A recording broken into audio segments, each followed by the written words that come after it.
স্থানীয় সূত্রে খবর, করিদ্ধা পঞ্চায়েতের বিজেপির উপপ্রধান সঞ্জীব বাগদি তিনি সকালে বাড়ি থেকে বেশ কিছু বস্তা চাল ভ্যানে করে নিয়ে যাচ্ছিলেন বিক্রির জন্য।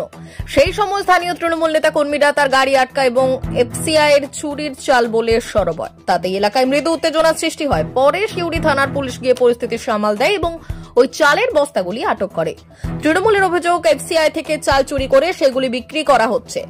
করিদ্ধার উপপ্রধান যেটা করছে, যদিও সঞ্জীব বাগদির পাল্টা দাবি তিনি এই এলাকায় একটি মুদিখানার দোকান চালান, সেখানে এই এলাকার মানুষজন চালের বিনিময়ে নানান সামগ্রী নিতে যেতেন। অনেকে আবার দোকানে এসে রেশনের পাওয়া চাল কিছুটা বেশি দামে বিক্রি করতেন। সেইভাবেই বেশ কিছু বস্তা চাল জমেছিল তার কাছে। এই দিন সেই চালই তিনি বিক্রির উদ্দেশ্যে নিয়ে যাচ্ছিলেন। এমনই সময় স্থানীয় তৃণমূল নেতা কর্মীরা অহেতুক এই জটিলতা সৃষ্টি করে। একদিকে যখন রেশন দুর্নীতি কাণ্ডে একের পর এক তৃণমূল নেতা মন্ত্রীর নাম জড়াচ্ছে, সেই প্রেক্ষাপটে এবার বিজেপির উপপ্রধানের বিরুদ্ধে চাল দুর্নীতি নিয়ে সরব তৃণমূল। ওই ঘটনায় এবার জেলার রাজনীতিতে শুরু চর্চা। আমি এখানে আপনার সাথে তর্ক ঝগড়া করতে আসিনি। একটা অভিযোগ এসছে, অভিযোগের ভিত্তিতে এসছি। আপনার যদি কারোর বিরুদ্ধে অভিযোগ থাকে অভিযোগ জানাবেন, পুলিশ আবার সেখানে যাবে।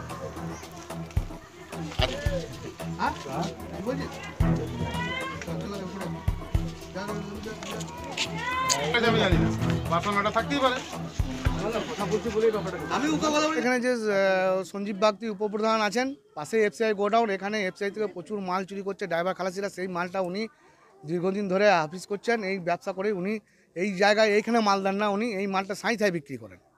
আপনারা একটু খোঁজ নিয়ে দেখুন, উনি এইসব ব্যবসাই করেন, চোরাই মালের ব্যবসা করেন।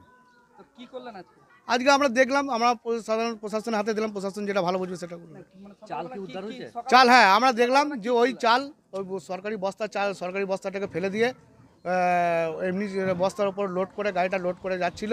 তখন আমরা ধরি, গ্রামের লোক এসে প্রচুর লোক দেখলেন, এবার ধরে আমরা প্রশাসন হাতে দিই। কত বস্তা চাল উদ্ধার হয়েছে? প্রায় 15 বস্তা থেকে হবে, 15 বস্তা। এই প্রধান কি কোন দলের প্রধান? এইটা এখন বিজেপি দলের প্রধান, করিদ্ধা অঞ্চলের বিজেপি দলের প্রধান, উপপ্রধান, উপপ্রধান। এবারে তো অভিযোগ কি? এবারে তো অভিযোগ চাল চুরি, চুরাই চাল বিক্রি করা। আপনার নাম? আমার নাম হচ্ছে কাজল দাস, আমি এই গ্রামের বাসিন্দা। চাল আটা পাই আমরা 12টা ফ্যামিলি, আমাদের যখন ওইগুলো মানে পয়সা খুব টান থাকে তখন আমরা দোকানে দিয়ে চলে আসি, না আমরা পয়সা নিয়ে আমরা গরিব মানুষ কোথায় পাবো? তাছাড়া এইভাবে আবার ভাত যদি কন্ট্রোলে চালে আমাদের গলিয়ে গেল, দোকান থেকে পাল্টিন নিই, নিয়ে ওই চালেরই আমরা ভাত খাই, ওরা পাল্টিন দিই, কোনো সময় বিচেও দিই। এইভাবে আমরা রেশনের।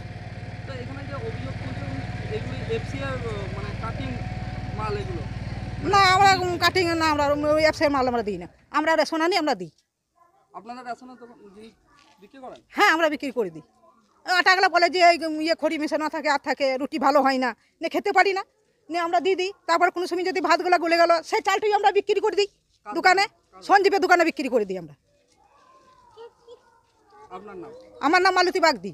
তাহলে ওর বিরুদ্ধে যে অভিযোগ সেটা কি বলবেন? ওদের মানে রাজনীতি চালের মধ্যে এরকম ভাব কিছু হয়েছে, তাছাড়া কেন উনি হবে? চুরি করে না? না চুরি করে না, সেটা এবার ওখানে বলবো। আর চুরি হলে কি এবার দিনের বেলাতে চুরি করবে? তো সে রাতের বেলায় চুরি করবে। আপনার নাম? আমার নাম মালতী বাগদি। দেখুন, আমি একটা ছোট্ট নটকন দোকান করি। তো নটকন দোকানে ধরুন অনেকেরই এখানে, আমি যে পাড়াতে বাস করি, গরিব পাড়া বটে। তো গরিব পাড়াতে সবাই তো সব দিন কাজ কর্ম থাকে না, তো অনেকে চাল ডাল 2-5 কিলো করে চাল দিয়ে যায়, দিয়ে গিয়ে নটকন নেয়। তো এমনি করে করে আমি প্রায় প্রায় 15-20 দিন ধরে আমি এগুলো কালেক্ট করেছিলাম। তো কালেক্ট করার পর এখন আমি একটা ওই ভটভটি ভাড়া করেছিলাম, ভাড়া করে আমি অনেকটা স্টক হয়ে গেছে। আবার অনেকে এই চালগুলি আবার অনেকে আবার খায়, আমার কাছ থেকে নিয়ে যায়। তো যেগুলো দিয়ে যায় সেগুলো আবার অনেকে আবার নিয়ে যায় খাওয়ার জন্য। তো এই মুহূর্তে ধরুন কিছুটা স্টক হয়ে গেছিলো। তো স্টক হয়ে যাওয়ার পর সেই চালগুলো তো আমার তো টাকা পয়সার ব্যাপার আছে। তো বেচতে যাচ্ছিলাম একটা গাড়ি ভাড়া করে। তো স্থানীয় কিছু তৃণমূল নেতারা এসে আমাকে এখানে 2 ঘন্টা ধরে শুধু আটকিয়ে দিল, দাদাগিরি করে আটকিয়ে দিল। আটকানোর পর ওরা বলতে চাইছে যে এটা এফসিআই মাল, কিন্তু এটা তো আমার ধরুন নটকন দোকানে 2-5 কিলো করে কেনাকাটা করেছি, সেটাই হচ্ছে সেই মালটাই এগুলো।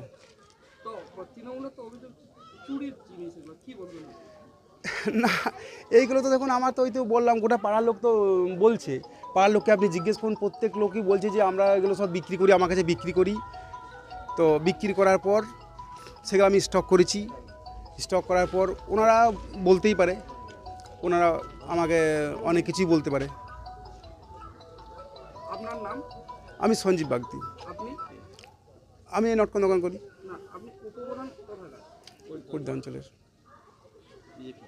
হ্যাঁ, মানে কিসের উপপ্রধান? হরিদা অঞ্চলের বিজেপি তরফ প্রবর্তন।